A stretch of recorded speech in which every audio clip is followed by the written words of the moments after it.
স্বজন হারানোর এই আর্তনাদ ১৯৭৭ সালে সেনাশাসক জিয়াউর রহমানের নির্দেশে সংঘটিত হওয়া গণফাঁসিতে প্রাণ হারানো সেনা পরিবারের সদস্যদের। তারা জানেন না ঠিক কত তারিখে তাদের বাবা, ভাই, স্বামী প্রাণ হারিয়েছেন। জানেন না কোথায় কোন কবরে দাফন করা হয়েছে তাদের প্রিয় স্বজনকে। ১৯৭৬ থেকে ১৯৮১, সময়টা ৫ বছরের। সব মিলিয়ে লাশের সংখ্যা প্রায় ১১০০ থেকে ১৪০০। জোরপূর্বক ক্ষমতা দখল থেকে শুরু করে তথাকথিত অভ্যুত্থান কিংবা সামরিক বিচারের নামে দেশপ্রেমিক সৈনিকদের হত্যা, স্বাধীন বাংলাদেশের ইতিহাসের এই কালো অধ্যায় ৪৬ বছর পুরনো।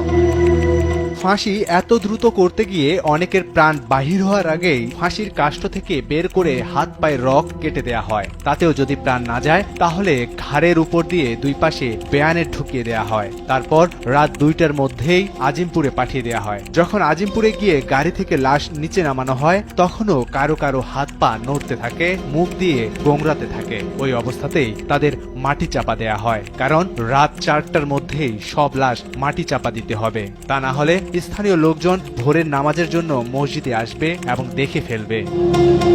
রক্ত পিচ্ছিল অন্ধকার বয়ে সাংবাদিক ও গবেষক জায়েদুল আহসান এভাবেই মেজর জেনারেল জিয়াউর রহমানের সামরিক শাসনামলের অনালোকিত অধ্যায় তুলে ধরেছেন। ২১শে এপ্রিল তিনি যে রাষ্ট্রপতির দায়িত্ব নেন তখন তিনি ছিলেন প্রধান সামরিক আইন প্রশাসক। একজন সেনাপতি নিজে নিজেকে রাষ্ট্রপতি ঘোষণা করেছেন, এটাও একটি আইনের ব্যত্যয়।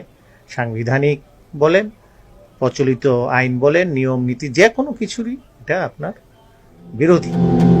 কেবল ক্ষমতা দখলই নয়, জিয়াউর রহমান নিজের স্বার্থে দেশের সংবিধান, আইন কানুন, সামরিক বাহিনীর বিধি অবৈধভাবে বারবার পরিবর্তন এবং জারি করেছেন বলে জানান এই সাংবাদিক ও গবেষক। দোষীদের বিচার করার জন্য যে ট্রাইব্যুনাল গঠন করা হয়েছিল সেই ট্রাইব্যুনালগুলো নিয়ম মাফিক গঠন করা হয়নি, কিন্তু এই ট্রাইব্যুনালগুলোতে সাধারণ সৈনিকদেরকেও অন্তর্ভুক্ত করা হয়। জেনারেল জিয়া ট্রাইব্যুনাল গঠন করলেন, সেই ট্রাইব্যুনালের একটি সংশোধনী আনলেন। ওই সংশোধনীতে বলা হলো ট্রাইব্যুনাল যা রায় দিবেন সেইটাই, এর কোনো আপিল করা যাবে না। পাশাপাশি এমন সংশোধনীও আনলেন যে তিনি কোনো ডিফেন্স লয়ার, মানে তার পক্ষে কোনো আইনজীবীও নিয়োগ করতে পারবেন না।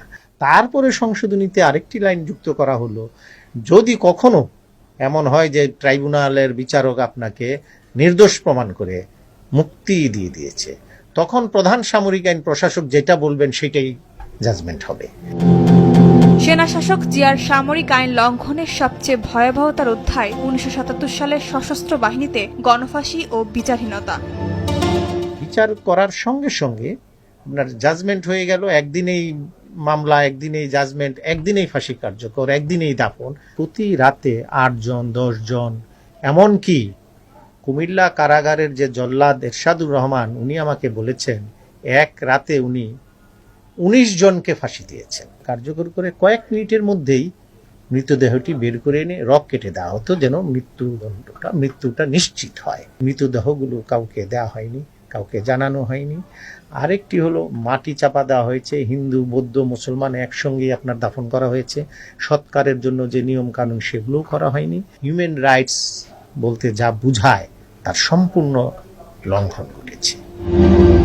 সামরিক আইন এবং মানবাধিকার আইন লঙ্ঘনের কারণে সেনাশাসক জিয়ার সর্বোচ্চ শাস্তি মৃত্যুদণ্ড হতে পারত বলেও জানান তিনি। ওই সময়ে আইনের লঙ্ঘন করে যে ঘটনাগুলো